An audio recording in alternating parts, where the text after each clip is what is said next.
بسم اللہ الرحمن الرحیم۔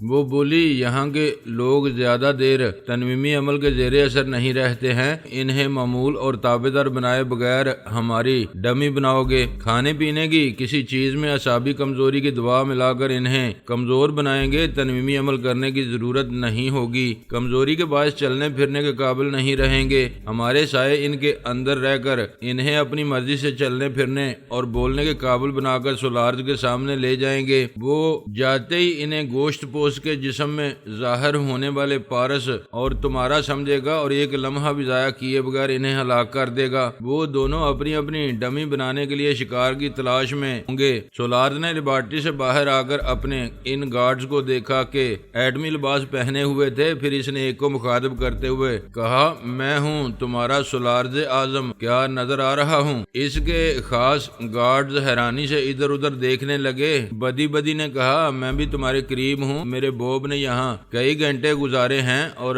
سایہ بن جانے کا کامیاب تجربہ کیا ہے، اب ہم ایک خاص مدت تک کسی کو نظر نہیں آئیں گے۔ سولارز نے کہا، میں عمارت سے باہر جا کر اپنی بیٹی کے ساتھ فلائنگ کار میں بیٹھنے والا ہوں، تم چاروں گارڈ چلتے رہو گے، کار کے پاس پہنچنے تک ہم بھی تمہارے ساتھ ہی چلیں گے۔ ایک گارڈ نے کہا، ہم سولارز اعظم کے تابع دار ہیں، ہمیں یہ پوچھنے کا حق ہے کہ ہم اپنے سولارز کو کیسے پہچانیں گے؟ کیا عرضی دنیا سے آنے والے وہ زہریلے سائے خود کو سولارز کہہ کر دھوکہ نہیں دے سکتے؟ شاباش، تم نے یہ سوال کر کے اپنا فرض ادا کیا ہے۔ پہلی بات تو یہ ہے کہ وہ زہریلے سائے ہمارے دوست ہیں، تمہیں دھوکہ نہیں دیں گے۔ دوسری بات یہ کہ اگر انہیں دشمن فرض کر لو تو تم ان کا کچھ نہیں بگاڑ سکو گے، تمہیں ہر حال میں ان کے ہر حکم کی تعمیل کرنی ہوگی۔ آؤ چلو، ہم اپنے محل میں جا رہے ہیں۔ وہ سب عمارت سے باہر فلائنگ کاروں کے پاس آئے۔ پورے زون میں یہ اعلان اب تک ہو رہا تھا کہ پہلے دو حکمران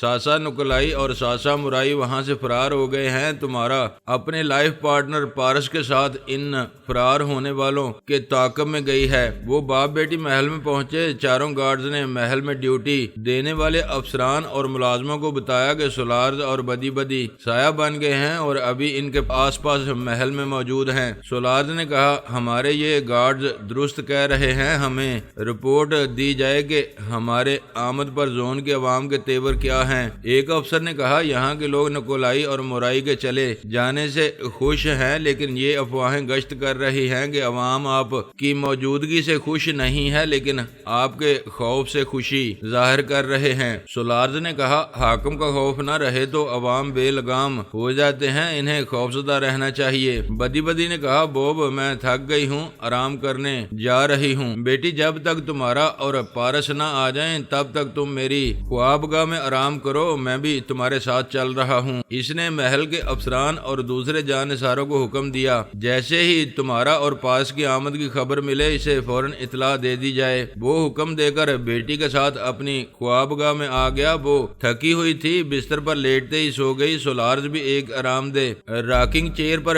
بیٹھ کر موجودہ حالات پر سوچتے اونگنے لگا۔ وہ بھی تھکا ہوا تھا، اسے چیئر پر نیند آ گئی۔ وہ ایسی گہری نیند میں تھے کہ انہیں جگایا نہ جاتا تو گھنٹوں سوتے ہی رہتے۔ کال بیل کی آواز نے باپ کو بیٹی کو چونکا دیا۔ انہوں نے آنکھیں کھول کر دیکھا۔ بدی نے پوچھا، بوب کیا آپ موجود ہیں؟ ہاں موجود ہوں، ذرا دیکھ لوں کہ کون آیا ہے۔ اس نے دروازے کے پاس آ کر پوچھا، کون ہے؟ ایک گارڈ کی آواز آئی، سولارز اعظم، تمہارا اور پارس بہت بری حالت میں آئے ہیں۔ وہ دونوں سائے ہیں، تمہیں کیسے معلوم ہوا کہ وہ بری حالت میں ہیں؟ سولارز، اب وہ دونوں سائے نہیں رہے ہیں، ہم سب کو صاف طور پر نظر آ رہے ہیں۔ کیا؟ بدی خوشی سے چیخ کر بستر سے اٹھی۔ دروازے پر باپ کا سایہ نظر آ رہا تھا۔ وہ قریب آ کر بولی، بوب گولڈن چانس ہے۔ وہ دروازہ کھول کر بولا، میں سمجھ رہا ہوں میری بیٹی، آؤ یہ قصہ ہی تمام کر دیا جائے۔ وہ دونوں تیزی سے چلتے ہوئے محل کے بڑے ہال میں آئے۔ وہاں کئی جانثار ادھر ادھر کھڑے ہوئے تھے۔ لکی سیون اور پارس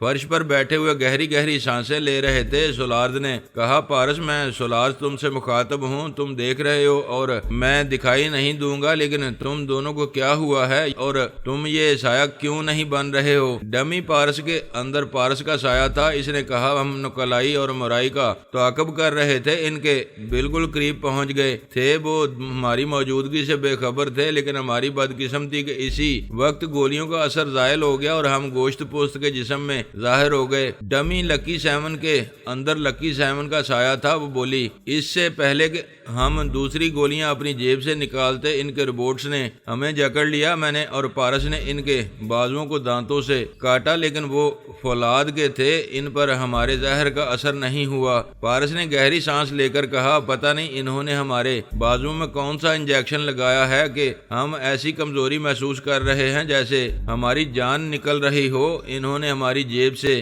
گولیوں کی دونوں ڈبیاں نکال لیں، پھر کہا کہ وہ ہمیں واپس زون میں جانے کے لیے زندہ چھوڑ رہے ہیں تاکہ ہم تم تک ان کا پیغام پہنچا سکیں۔ وہ سایہ بنانے والی گولیوں کا طبی تجزیہ کر کے ویسی ہی ہزاروں گولیاں تیار کریں گے، پھر سایہ بن کر یہاں حملہ کرنے آئیں گے۔ سولاد نے غصے سے کہا ذلیل کتو، تم دونوں نے وہ گولیاں انہیں دے کر ہمارے دشمنوں کو بہت طاقتور بنا دیا ہے۔ پارس نے کہا تم ہمارے دوست ہو، غصہ نہ کرو، ہمارا علاج کرو، ہم اپنے زہر سے دونوں ساسا کو مار ڈالیں گے۔ بدی بدی نے کہا بوب یہ صحت مند ہو کر ہمیں بھی زہر سے مار ڈالیں گے، انہیں فوراً ختم کر دو۔ ان باپ بیٹی نے صرف ایک بار ارضی دنیا میں پارس کو تمہارا کے ساتھ دیکھا تھا، مزید تصدیق کرنے کے لیے زہر کے خوف سے ان کے قریب نہیں گئے۔ پارس نے یوں بھی بڑی مہارت سے اپنی اور تمہارا کی ڈمی تیار کی تھی اور ایسا ڈرامہ پلے کیا تھا کہ دونوں باپ بیٹی دھوکہ کھا گئے۔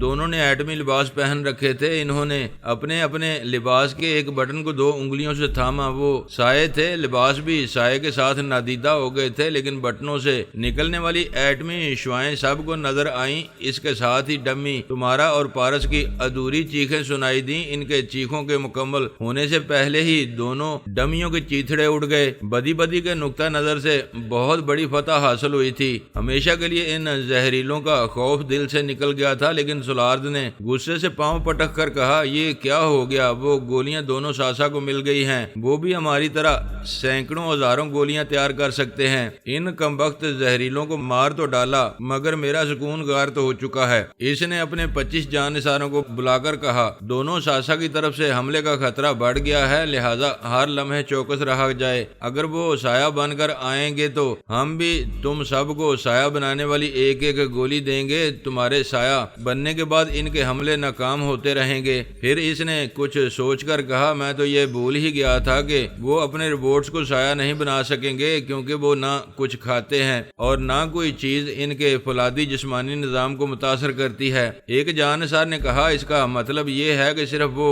دونوں ساسا ان گولیوں کے ذریعے سایہ بن کر آئیں گے، ان دونوں کے ساتھ گوشت پوست کے جسموں والا کوئی دوسرا جانثار نہیں ہے۔ سولارد نے کہا بے شک تم سب سایہ بن کر دونوں ساسا سے بھی نپٹو گے اور ان کے تمام روبوٹس کے ریگولیٹر کو 0 وولٹیج پر لے آؤ گے تو وہ بالکل نکارا ہو جائیں گے۔ سولارز کو اب ذرا اطمینان ہو رہا تھا، حالات بتا رہے تھے کہ صرف ساسا نکلائی اور ساسا مورائی سایہ بن کر آئیں گے، انہیں ہلاک کرنا یا پھر انہیں زون سے فرار ہونے پر مجبور کر دینا زیادہ مشکل نہیں ہوگا۔ لکی سیون اور پارس ان باپ بیٹی کے اندر تھے، ان کو خوشیوں اور اندیشوں سے لطف اندوز ہو رہے تھے، انہیں خوشی تھی کہ انہوں نے زہریلوں سے ہمیشہ کے لیے نجات حاصل کر لی تھی، اپنی دانست میں تمہارا اور پارس کو موت کے گھاٹ اتار دیا تھا، اب صرف 2 دشمن ساسا کے سائے مصیبت بن رہے تھے، لیکن یہ اطمینان تھا کہ وہ زہریلے نہیں ہیں، ان سے نمٹ لیا جائے گا۔ مختصر یہ کہ اس زون میں باپ بیٹی کو من مانی حکومت کرنے سے روکنے والے زون میں نہیں رہے تھے، ان کے اندر تھے، اس طرح مر چکے تھے کہ ان باپ بیٹی کے جسموں کی قبر میں دفن ہو کر آرام فرما رہے تھے۔ خلائی پلیٹ فارم پر PP-7 دیوی کی ہدایت کے مطابق کام کر رہا تھا، اس نے سب سے پہلے تنہائی میں انچارج سینٹر ماسٹر سے ملاقات کی، پھر اس سے کہا یہ وقت کا تقاضا ہے کہ سب کو متحد رہ کر سولار سے جنگ کرنا ہے، لیکن تمہیں یہ نہیں بھولنا چاہیے کہ سولارز یہاں سے عوامی حکومت کا خواب دکھا کر گیا تھا، لیکن زون میں پہنچ کر اس نے تم سب کے اعتماد کو دھوکہ دیا۔ یہ روشنا سولارز کی بیٹی کی بڑی گہری اور رازدار سہیلی ہے، یہ عرضی دنیا کے عاشق پاشا کے ساتھ یہاں سے جائے گی اور وہ بدی بدی اور سولارز کی حمایت کرنے لگے گی۔ انچارج اسٹیشن ماسٹر نے کہا بات دل کو لگ رہی ہے، ہم پہلے ایک بار دھوکہ کھا چکے ہیں، آئندہ محتاط رہیں گے۔ روشنا زون میں پہنچ کر پٹڑی بدلے گی تو ہم اسے اس کے عاشق ساتھ ہلاک کر دیں گے۔ اس کے لیے لازمی ہے کہ ایٹمی لباس پہننے والے سولارز جتنے ساتھی یہاں سے جائیں گے انہیں ہم اپنی یہ بات اچھی طرح سمجھا دیں گے۔ جو PP5 کے بیس میں دھوکہ دے کر روشنا کے ساتھ آیا ہے اس پر بالکل بھروسہ نہیں کیا جائے گا۔ انچارج اسٹیشن ماسٹر نے دوسرے اہم شعبوں کے افسران کو تمام باتیں سمجھائیں اور کہا روشنا اور پاشا در پردہ کوئی کام نہیں کر سکتے ہیں، ان پر کڑی نظر رکھی جائے۔ ہمیں PP7 پر بھروسہ کرنا چاہیے جو اصلی رپورٹ ہے اور ہم سب کے کنٹرول میں رہے گا، کیونکہ ہم تمام خاص افسروں کے پاس ریموٹ کنٹرولر موجود ہیں، لیکن اس ریموٹ کنٹرولر کے ذریعے ہم پاشا کو اپنے کنٹرول میں نہیں رکھ سکیں گے۔ ایسی باتوں سے وہاں کے چھوٹے بڑے افسران قائل ہو گئے تھے۔ پاشا دیوی سے کم تر بن کر نہیں رہ سکتا تھا، اس لیے روشنا بھی وہاں کے اہم افراد کو اپنے اعتماد میں لینے کے لیے بڑے پیار سے بڑی اداؤں سے یوں دل لبا رہی تھی جیسے ان پر مر مٹی ہو۔ خلائی اسٹیشن میں جو لوگ ڈیوٹی انجام دیتے تھے ان کی بیویاں اور بچے زون میں رہا کرتے تھے۔ وہاں کے ساسا بڑی طویل مدت کے بعد انہیں زون میں اپنی بیویوں کے پاس جانے دیتے تھے۔ اس کے علاوہ ایسے افراد خلائی پلیٹ فارم میں زیادہ رکھے جاتے تھے جن کی بیویاں یا فیملی ممبرز نہیں ہوتے تھے۔ دونوں صورتوں میں ایسے تمام افراد عورت کی محبت اور اپنائیت سے محروم رہتے تھے۔ ایسے میں انہیں روشنا ملی تو گویا صحرا میں پیاسوں کو ٹھنڈے میٹھے پانی کا چشمہ مل گیا۔ اس نے 18 ایسے بڑے افسران کو خوش کر دیا جو ایٹمی لباس پہن کر زون میں جانے والے تھے۔ وہ تنہائیوں میں ان سے ملتی رہی۔ ان سے 18 میں سے ہر افسر یہی سمجھتا رہا کہ وہ حسینہ صرف اس کے لیے ریزرو ہو چکی ہے۔ دوسری طرف پاشا اپنی غیر معمولی سماعت سے کام لے رہا تھا۔ وہ خلائی زبان بول نہیں سکتا تھا لیکن سن کر کسی حد تک سمجھ لیتا تھا۔ PP7 جس کے پاس جا کر اس کے اور روشنا کے خلاف زہر اگلتا تھا وہ دور ایک جگہ بیٹھا اس کی باتیں سن لیتا تھا، پھر روشنا کو بتا دیتا تھا۔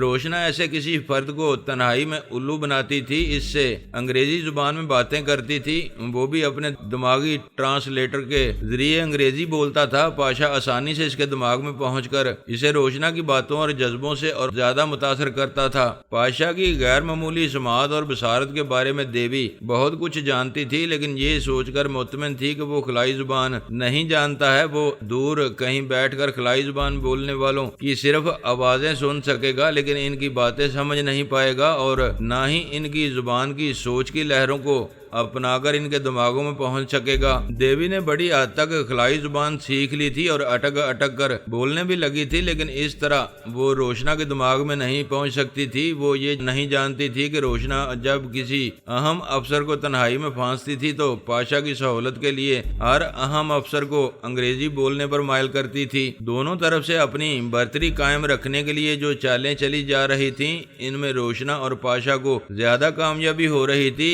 اس کی ایک خاص وجہ یہ تھی کہ ڈمی شیتارا بہت حسین اور پرکشش تھی۔ خلائی پلیٹ فارم کے کئی اہم افسران نے اس سے تنہائی میں دوستی کی خواہش کی لیکن وہ دامن بچا کر نکل گئی۔ دراصل دیوی نے اپنی ڈمی شیتارا کو پارس کے لیے ریزرو کر رکھا تھا۔ پارس خلا میں اسے دیوی ضرور تسلیم کر لیتا اور جس دیوی کو اب تک کسی نے ہاتھ نہیں لگایا ہے اس کی طرف مائل ضرور ہوتا۔ ڈمی شیتارا کی پارسائی کے سبب کئی اہم افسران اس سے بدظن ہو کر سوچنے لگے کہ یہ عرضی دنیا کی حسینہ مغرور ہے، خلائی مخلوق کو کم تر سمجھتی ہے، لہذا زون میں پہنچ کر اسے برتر ہونے کا موقع نہیں دیا جائے گا۔ زون کی طرف جانے سے پہلے خلائی پلیٹ فارم پر زبردست تیاریاں ہو رہی تھیں۔ ہر 4-6 گھنٹے کے بعد تمام اہم افسران کا اجلاس ہوتا تھا اور پچھلے اجلاس کے حوالے سے پلاننگ کی جاتی تھی تاکہ سولار سے جنگ شروع ہو تو پلیٹ فارم سے جانے والوں میں کوئی کمی یا خامی نہ رہے۔ کئی اجلاس کے بعد 30 جان نثاروں کو پہننے کے لیے ایٹمی لباس دیے گئے۔ ڈمی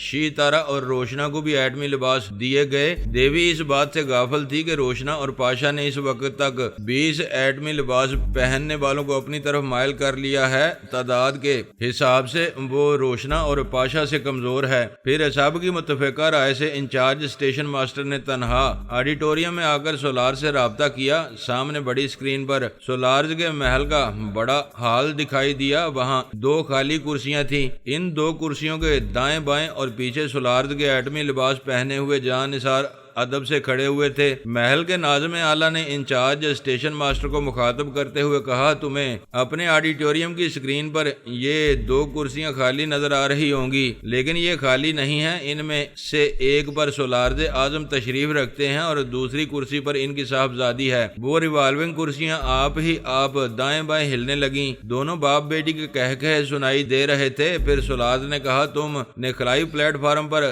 تمہارا اور پارس کے 2 سائے دیکھے تھے، اسی طرح ہم باپ بیٹی سایہ بن چکے ہیں۔ ہمارے پاس ایسی بے شمار گولیاں ہیں جو ہمیں ہمیشہ سایہ بنا کر رکھیں گی۔ اس کائنات کا کوئی دشمن ہمیں کبھی کوئی نقصان نہیں پہنچا سکے گا۔ خلائی پلیٹ فارم والے کبھی سوچ بھی نہیں سکتے تھے کہ سولارز جیسے خطرناک دشمن کو سایہ بننے کے لیے غیر معمولی گولیوں کی ایک اور طاقت مل جائے گی۔ انچارج اسٹیشن ماسٹر کا دل ڈوبنے لگا۔ اس نے پوچھا، وہ سایہ بن کر رہنے والے تمہارا اور پارس کہاں ہیں؟ وہ پھر کہکا لگا کر بولا، ان دونوں کی موت انہیں زمین سے کھینچ کر خلائی زون پر لے آئی تھی۔ ان دونوں کے ٹھوس وجود کے چیتھڑے اڑ چکے ہیں۔ یہ اور زیادہ خوفزدہ کرنے والی بات تھی کہ سولارز نے 2 ناقابل گرفت سایوں کو دوست بنا کر ہلاک کر دیا ہے۔ سولارز نے کہا، تم اسکرین پر میری خالی کرسی کو دیکھ رہے ہو، میں نظر نہیں آ رہا ہوں، لیکن تمہیں دیکھ رہا ہوں۔ تم پریشان نظر آ رہے ہو، تمہیں میری کامیابیوں پر خوشی نہیں ہو رہی ہے۔ وہ جلدی سے بولا،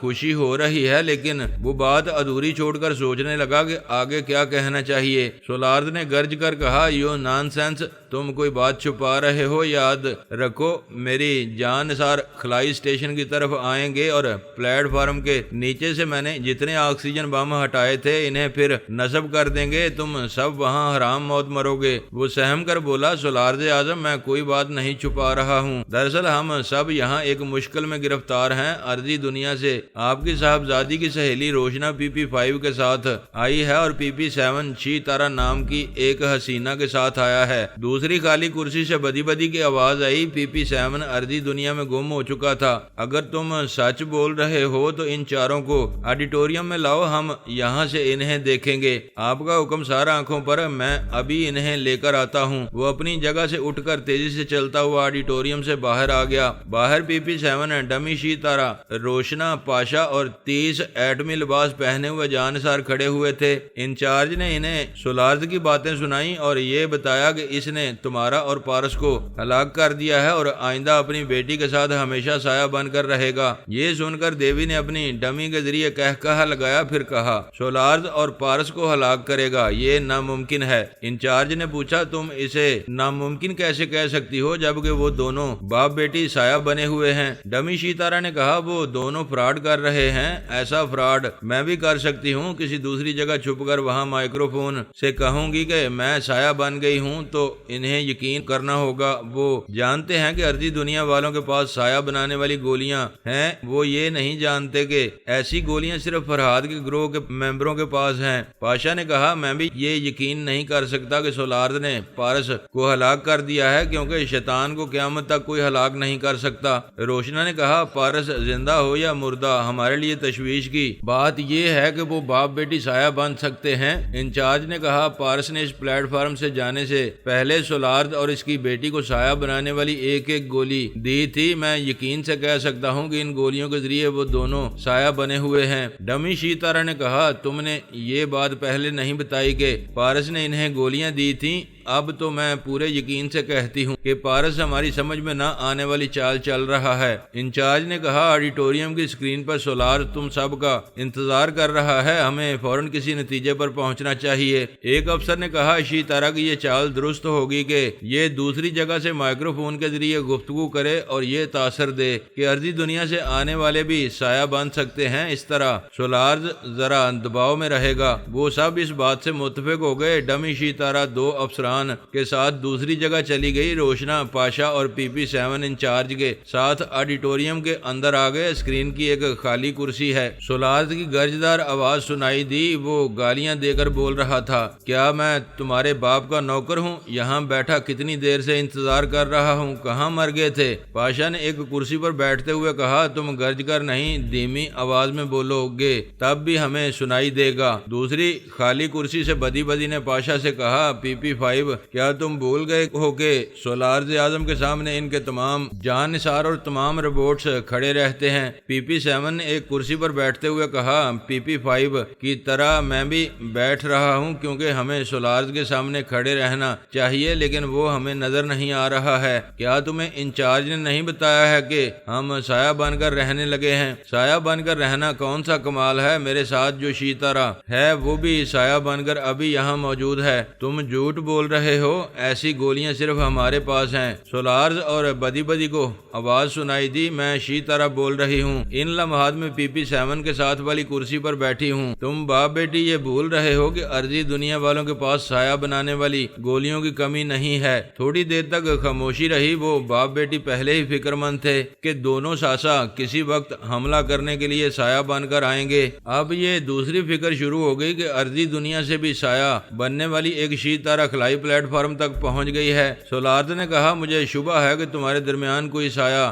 بننے والی نہیں ہے۔ PP7 کے ساتھ جو شیتارا آئی ہے وہ کہیں چھپ گئی ہے اور وہاں سے اپنی آواز سنا رہی ہے۔ پاشا نے کہا، ہمیں بھی شبہ ہے تم باپ بیٹی کہیں چھپ کر وہاں سے بول رہے ہو اور سایہ بن جانے والی جھوٹ بات کر رہے ہو۔ ان خالی کرسیوں کے کبھی کبھی ہلنے کا مطلب یہ نہیں ہے کہ ان پر سائے بیٹھے ہوئے ہیں۔ سولارز نے کہا، ہماری کرسی کے سامنے میز پر پھل رکھے ہوئے ہیں، انہیں توجہ سے دیکھو۔ سب نے دیکھا، ان پھلوں میں سے ایک پھل خود بخود اٹھ کر خلائی کرسی کے پاس گیا۔ اس پھل کی واپسی پر وہ تھوڑا سا یوں کٹا ہوا تھا جیسے کسی نے دانتوں سے کاٹ کر واپس اس پھل کو رکھ دیا ہو۔ بدی بدی کی آواز آئی، ہم نے ثبوت پیش کیا ہے، اب وہ سایہ بننے والی شیتارا اپنی موجودگی کا ثبوت پیش کرے۔ شیتارا نے کہا، ثبوت ضرور پیش کروں گی لیکن پہلے یہ بتاؤ، سولارز یہاں سے عوامی حکومت قائم کرنے کا وعدہ کر کے گیا تھا لیکن وہاں فرعون بن کر حکومت کرنے لگا ہے، اس نے عوام کے اعتماد کو دھوکہ کیوں دیا ہے؟ سولارز نے کہا، میں یہاں کا حکمران ہوں اور حکمران کسی کے سوال کا جواب دینے کا پابند نہیں ہوتا بلکہ اپنے مزاج کے خلاف